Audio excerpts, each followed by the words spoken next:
It is 2 p.m. in New York, 7 in London, and 4 on a Friday afternoon here in Seoul. I'm Moon Young. You're watching Arirang, Korea's only global network. Korea's efforts to pressure Japan to take responsibility for its past wrongdoings may be paying dividends. Japan has denied that it has plans to make changes to its official apology to the Korean victims of wartime sexual slavery. It is, however, sticking to its stance that the victims were compensated under a bilateral treaty signed in 1965. Meanwhile, South Korea's Foreign Minister Byoung-joo, upon arrival from a UN meeting from Geneva, said that Japan will face further isolation from the international community if it does not face up to its history. Our Connie Kim reports. Japan's ambassador to the UN in Geneva, Takashi Okada, said Tokyo, contrary to earlier suggestions, has never spoken of reviewing the 1993 Kono statement, in which then Chief Cabinet Secretary Yohei Kono apologized to the victims of Japan's sex slavery. Since then, the position of the government of Japan has not changed at all. The government of Japan has never spoken of reviewing the Kono statement. Back in Geneva, Okada said the Japanese government had fully compensated the victims through a 1965 treaty that normalized Korea's economic and diplomatic relations after its liberation from Japan. Late last month, Suga said Tokyo would re-examine the testimony given by former sex slaves, as the government at the time did not verify the victims' remarks. Following Korean Foreign Minister Yoon Byung-se's remarks on Wednesday, Yoo Yeon-chul, deputy chief of South Korea UN mission, urged Japan to admit to and take responsibility for its military's past use of sex slaves. The political leaders and government officials of Japan have recently tried to deny the Kono statement of 1993. South Korea wasn't alone in criticizing Tokyo for its past actions and current inaction. The North Korean and Chinese ambassadors to the UN said the Japanese government was trying to deny and hide its past wrongdoings. The U.S. ambassador to Japan, Carolyn Kennedy, on Thursday, called on Korea and Japan to improve relations and said the U.S. will do what it can to help. Connie Kim, Arirang News. And now here in Seoul, U.S. Ambassador to South Korea Sung Kim has urged Japan to acknowledge its sexual enslavement of women in the early 20th century, calling it a grave human rights violation. Ambassador Kim has also asked Tokyo to refrain from any more what he called provocative actions. Our Hwang Sung-hee has the details. U.S. Ambassador to South Korea Sung Kim says he understands why South Korean Foreign Minister Yoon Byung-se took the so-called comfort women issue to the United Nations. The comfort women issue, the sex slaves issue, is a grave human rights violation. We understand the pain that's felt by these surviving women from that awful experience. Ambassador Kim urged the Japanese government to work towards reducing the pain and suffering of those forced into sexual slavery by its military in the early 20th century. He said the statement issued by the U.S. Embassy in Japan following Japanese Prime Minister Shinzo Abe's visit to the controversial Yasukuni War Shrine late last year was a hard-hitting warning. The shrine honors 14 Class A war criminals, so visits by high-ranking Japanese officials anger Japan's neighboring countries. And I think, as we've made very clear, we would like Japan to address concerns of its neighbors, and that includes refraining from actions that are seen as provocative. Ambassador Kim called on the two neighbors to work together on mending ties, as trilateral cooperation between South Korea, the U.S., and Japan is critical for regional security. This view was echoed by Tom Donilon, a former White House National Security Advisor, on Thursday. At a seminar in Washington, Donilon expressed the hope that the leaders of the two countries meet for talks on the sidelines of the upcoming nuclear security summit this month. But as long as Prime Minister Shinzo Abe sticks with his nationalistic stance, summit talks with his South Korean counterpart don't seem likely. President Park Geun-hye has refused to sit down with the Japanese leader since taking office, saying the country must first embrace truth and reconciliation. Hwang Sung-hee, Arirang News. South Korea has reiterated its call on North Korea to accept its proposal for Red Cross talks and resuming reunions for families separated by the Korean War. Seoul's Unification Ministry said Friday that it sent a message to Pyongyang saying the humanitarian issues such as family reunions have always been dealt with by the Red Cross. It noted that North had agreed to their previous meetings to hold further rounds of Red Cross talks to discuss such issues. Pyongyang rejected the proposal for talks on Wednesday, saying the proper atmosphere has not been created. Well, Seoul says the issue of family reunions should not be linked to political or military tensions.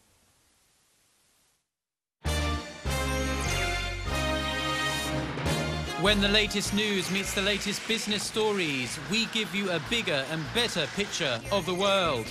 Business Today with Moon Gon-young, every weekday, only on Arirang.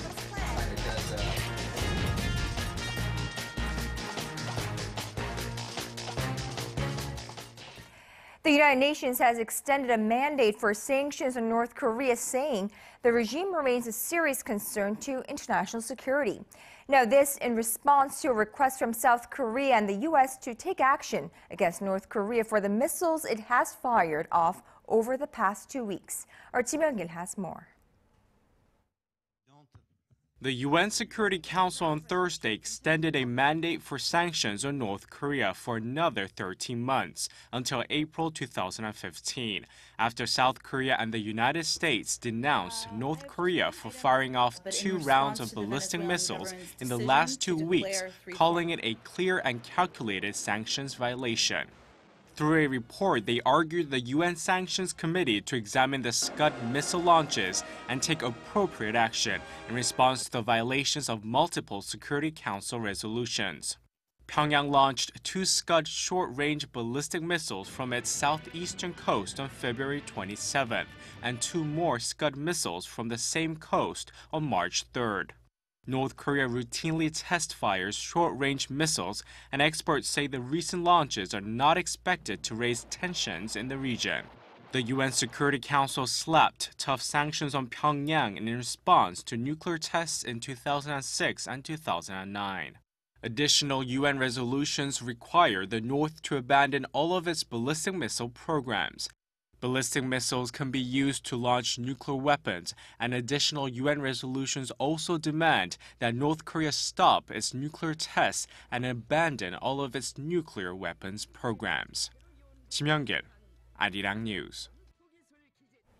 South Korea's defense reform for this year includes preemptive contingency plans to suppress North Korea. This strategy includes both military and non-military measures. Our Defense Ministry correspondent Kim Hyun-bin reports. What is eye-catching about this year's defense reform is that it includes plans to allow South Korea to preemptively strike North Korea if Pyongyang is about to attack. Previously, Seoul's response was limited to local provocations. But the preemptive strike capability adds a whole new strategic level in dealing with Pyongyang's provocations. This includes striking North Korea's missile and nuclear facilities in the early stages, using the so-called kill chain system. Under international law, a country that conducts a preemptive strike could be blamed for starting the war. With that in mind, South Korea's defense ministry says the preemptive strike concept used here will be seen as collective self-defense under international standards. Pyongyang is expected to react strongly to the new reform. But the ministry emphasized that it's to reduce damage and prevent Pyongyang from taking additional provocative measures. Our main focus is to simultaneously prepare for North's asymmetric power, local and all-out war scenarios.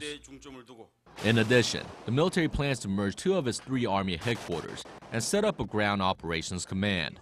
The new command will have more air support from the newly enhanced Air Force Air Support Operations Center. And the Army Corps commander will have the authority to call in an airstrike. The Corps commander's commanding system was simplified with computer networking systems, and we are able to fight off our enemy in real time. The military plans to deploy unmanned aerial vehicles, state-of-the-art multiple rocket launchers, and other high-tech gadgetry to maximize South Korea's defense capability on the border. Kim Hyun-bin, Arirang News. On a day of fast-moving developments in Ukraine, Western nations are condemning Crimea's move to vote on reuniting the autonomous region with Russia. Now, U.S. President Barack Obama spoke directly with his Russian counterpart Vladimir Putin and urged a diplomatic resolution to the conflict. Arirang News Kwon-soo has this report. Crimea was, is, and will be an integral part of Ukraine. That was the statement by Ukraine's interim prime minister on Thursday in response to the Crimean parliament's vote to bring forward a referendum on March 16th to reunite the autonomous republic with Russia. The US and EU stood with the Ukrainian government in condemning the move, saying the referendum violates the Ukrainian constitution as well as international law. The EU at a meeting in Brussels urged Russia to de-escalate the situation. Any further steps by the Russian Federation to destabilize the situation in Ukraine would lead to severe and far-reaching consequences for relations between the European Union and its member states on the one hand and the Russian Federation on the other hand, which will include a broad range of economic areas. The EU talked of sanctions, including travel bans and asset freezes. A cancellation of an upcoming EU-Russia summit was also considered. However, not all EU members are in favor of the proposed sanctions, since they would come at a cost to them as well. The US has already imposed visa restrictions on Russian officials. President Barack Obama told his Russian counterpart Vladimir Putin that Russia's violation of Ukraine's territorial integrity had prompted the US to take a number of punitive steps in response. The White House says that during an hour-long phone call Thursday, hours after the Crimean vote, Obama called on Putin to hold direct talks with the new government in Ukraine and urged him to find a diplomatic resolution to the situation. Officials and experts believe that the Ukrainian crisis is no longer one between divided groups within the country, but also a serious issue between the West and Russia. UK Prime Minister David Cameron compared the situation to World War II, saying the slightest miscalculation could see the situation spiral out of control. Kwon-soo, Arirang News.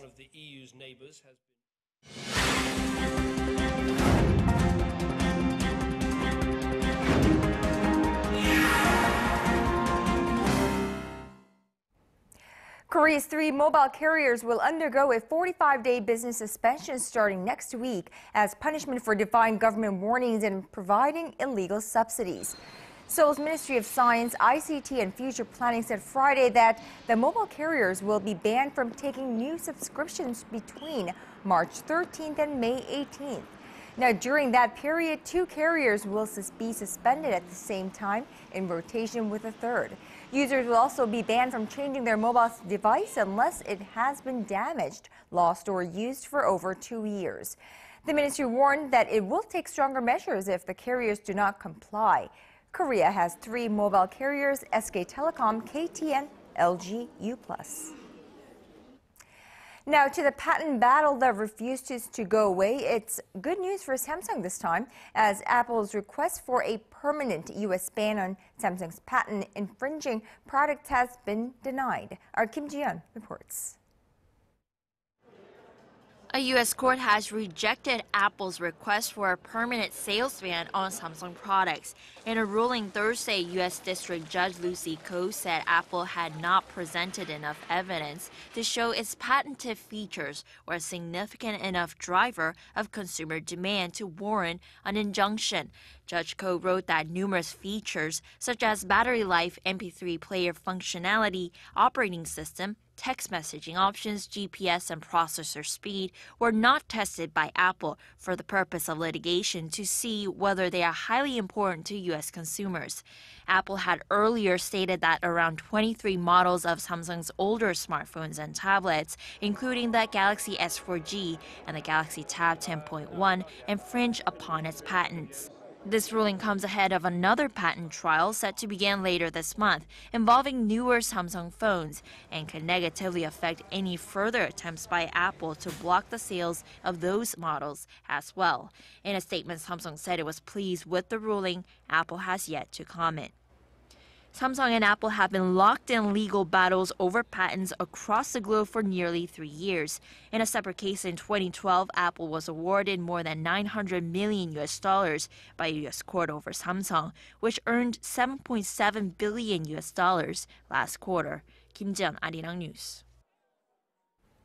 Korea's Finance Minister Hyun Suk has expressed his optimism about setting up a won-yuan direct transaction market. Speaking to reporters Thursday, Hyun said he saw the direct currency market between Korea and China as beneficial for the economy if its demands are met. Referring to a similar market set up in 1997, which was shut down due to a lack of demand, Hyun pointed to a need to increase the two countries' trade volume, as well as the demand for won in the global market. Now, under the deal, Korean exporters would be allowed to be paid directly in won, reducing the currency conversion cost into dollars. Now, if we really want to bring about a creative economy in the nation, we need to think outside the box, says Deputy Prime Minister Hyun Suk.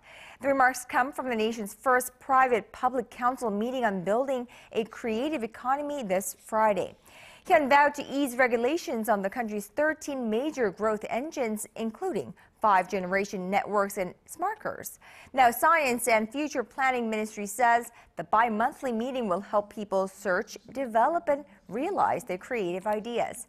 The ministry adds a total of 17 innovation centers will be established around the nation by 2015, starting in the city of Daejeon to help locals pitch their ideas and form venture startups.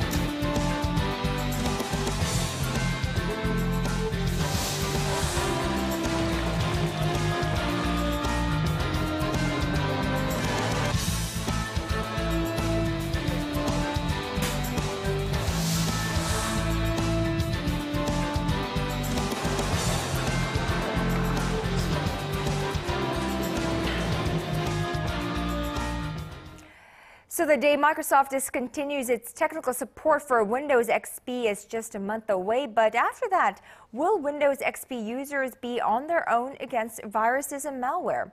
Well, for a closer look at this question, we are joined live in the studio by Dr. Kim Byoung-joo, the head of KL&P Consulting, and of course our regular commentator on this program. Good afternoon to you, Dr. Kim. Good afternoon. So what is the verdict? The verdict, I think we need more time, but you remember Y2K, right? Right, of course. The alarmists are saying this could be Y2K redux. Wow. Yeah, meaning that a lot of systems inside Korea may actually get into trouble because of this. And some of the optimists are saying that, well, sure, Y2K redux in the sense that nothing serious could happen. So the view is divided. The problem is, however, well, before we talk about the problem, the issue of the nature of the issue itself is what's happening is there is a security or the protection patch called SP3 for Windows XP that will be no longer provided by the Microsoft. So this does not necessarily mean that like a day after that, April 8th, I believe, after that, you know, there will be all the viruses and the malwares you know, showing up all together. I don't think that it will happen, but however, the possibility of these problems, computer problems, viruses not being protected will definitely increase. And the Microsoft is doing this after 12 years of introducing Windows XP. So that's in the eyes of many people in the commercial business believe that's a long enough time to discontinue their support, you know, considering what's usually happens after what we in Korea called after-sales tax here, after-sales you know, service here. But anyway, the overall scope is pretty wide, and a lot of people are concerned. And the pace of preparation for this, a lot of people are saying has been way too slow. Now, so what about those of us here in Korea? Now, how extensive will the impact be for us here in Korea? Numbers are telling us a lot of different things here. Let's bring up the graphics that we have prepared to see the comparison between different countries here. And these numbers are from the stat counter.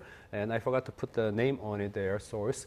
The thing is, I don't believe 16.55 itself is very representative of the magnitude of the problem that we have in Korea. It just shows what the differences are between different countries. And I'm saying that because, for instance, I mean, this is only for the all computer users, depending on how you calculate. But some of the Korea's NGOs have pointed out, like as many of 1/5 of all computers in the public sector, in the government and then public-related organizations here in Korea, their calculation is we have about 45 million different computers, and 1/5 of them, meaning about 9 million of them actually have Windows XP system running them. So it's a real problem. Let's move on to the next graph that will probably tell us different systems of Windows here, and XP still seems to be the number 2 here among different versions of Windows, and we are supposed to have updated our systems with Windows 7 or Windows 8, whatever, right here, and so that is the trouble. And the real problem, well, financial side, most of the financial businesses having gone through all these different challenges and difficulties, they have successfully upgraded their systems, but the problem is the points where actually customers are using these financial services themselves, meaning that ATMs and what they call POS, point of service, where you swipe through your credit cards and stuff, those systems are largely, they're saying about 97% based on Windows XP embedded system. So those are the real trouble points, and probably we'll just have to wait and see what happens. The problem is they're not upgraded.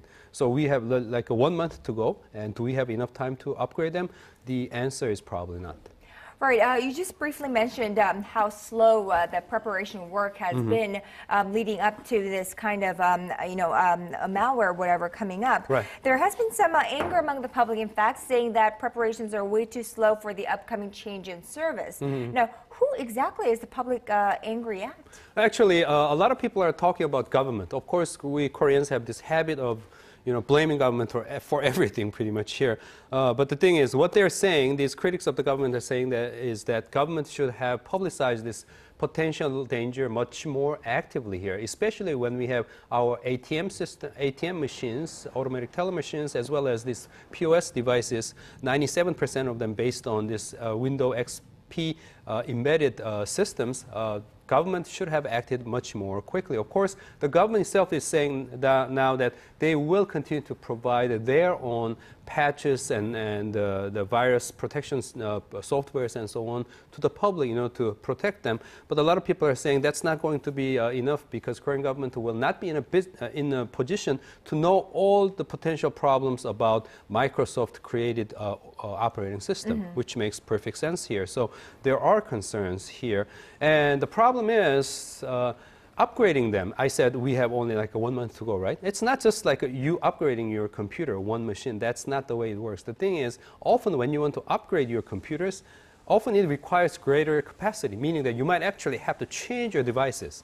So when we talk about ATM machines and then POS devices, we might actually have to end up changing the hardware, the machines themselves. So this is a real big headache pretty much for everybody. And in other countries, like in Germany, in local communities, they have been running this campaign to upgrade their machines and so on. And in UK government, their case, what they're saying was they have set up a separate contract with Microsoft to get their continuous help on their XP machines. So there have been some comparison with what happened in other countries and then what has not happened in Korea because of the inaction on the side of the government. Well, so some differences there, but what about towards Microsoft? I mean, are there mixed feelings in the anger towards Microsoft? Well, indeed, there is some in Korea, indeed, and some people who are defending Microsoft side, they're saying, look, as I said before, companies cannot really definitely provide their support service indefinitely, and that's not just possible in the real world. But critics of Microsoft are saying, well, look, Windows XP is not the end of the story. After 3 years, what happens is by year 2017, we will see the same thing about Windows Vista. By year 2020, we'll see the same thing about Windows 7. By year 2023, we'll see the same thing about Windows 8. So we gotta do something about it. And they're talking increasingly about what other countries have been trying to do, such as introducing more of the Linux systems, for instance, open system. And they're saying we got to do something about the extensive use here in Korea, what we call ActiveX. Those programs that they use. And you download in Right. order to get a program running. Exactly, and those programs are for Windows specifically. They are fully Windows dedicated programs, and they are extensively used in all of the government sites and financial institutions. They say that actually is forcing us to continue to remain dependent upon Microsoft. They say that needs to be changed. All right, we'll have to wait and see how that becomes a change here in Korea and how preparations or kind of, I suppose, aids come in order to fix this problem. Exactly. All right, Dr. Kim Byoung-joo, thank you so much for today and all of this week, and we will see you on Monday. Okay.